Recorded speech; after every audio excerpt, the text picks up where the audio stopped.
Adam, and I'm here to show you how to check your oil. If your oil is spitting out like that, you know it's fucking OEM. Look, you gotta finger it a little bit. There, let's open up this one too.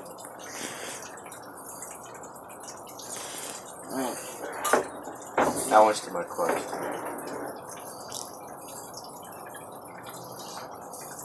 I put a full tank of gas in it. I wonder where it went.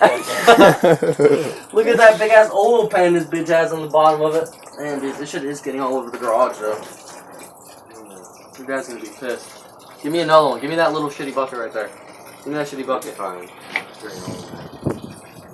Where's the drain plug, man? Huh? No, I'm saying the drain bolt. Oh, in the bottom right here.